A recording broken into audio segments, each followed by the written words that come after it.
அஸ்ஸலாமு அலைக்கும் வரஹ்மத்துல்லாஹி தஆலா பரகாத்துஹு. சூரத்துல் லஹப், குழந்தை விட்டேரியும் நெருப்பு.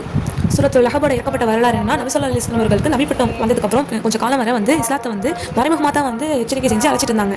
அதுக்கப்புறம் ஒரு வசனம் இறக்கப்பட்டுச்சு, நீ உனது நெருங்கிய உணவினருக்கு அச்சமுட்டி எச்சரிக்கை செய்வீராக. 16:214 என்ற வசனம் இறக்கப்பட்ட பிறகு நபி ஸல்லல்லாஹு அலைஹி வஸல்லம் அவர்கள் சபாமலை குன்றின் மீது ஏறி நின்று கொண்டு எல்லா குறைஷி கோத்திரத்திலையும் கூறி அழைச்சாங்க. எல்லா கோத்திரத்திலும் ஒன்று கூறியதுக்கப்புறம் நபி ஸல்லல்லாஹு அலைஹி வஸல்லம் கீழ்கண்டவரை சொன்னாங்க, ஒரு பெரும் படை ஒன்று இரவுல உங்களை திடீர்னு தாக்க தயாராக இருக்குன்னு நான் சொன்னா நீங்க நம்புவீங்களா? என் வார்த்தையை நம்புவீங்களா கேட்கும்போது சந்தேகமின்றி நம்புவோம்னு சொல்லி எங்க உலகம் எல்லாருமே பதில் அளித்தாங்க. அப்போது நபி ஸல்லல்லாஹு அலைஹி வஸல்லம் சொல்றாங்க, இப்போது நான் கூறுகிறேன், அல்லாஹ்வின் வேதனை உங்கள் மீது நிச்சயம் வரும். அதை விட்டு தப்புவதற்காக மார்க்கத்தை தேர்ந்தெடுத்துக் கொள்ளுங்க. உங்களை நீங்கள்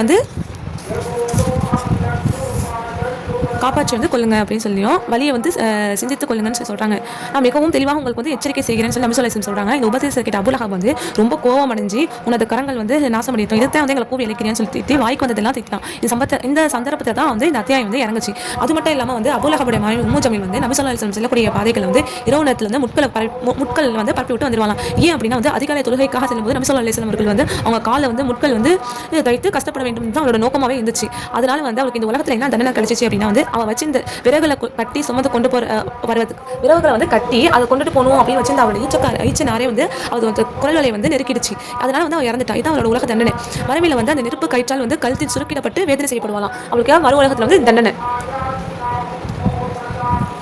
அதோட மீனிங் நான் சொல்றேன். தப்பத்தியதோட மீனிங் நான் சொல்றேன்.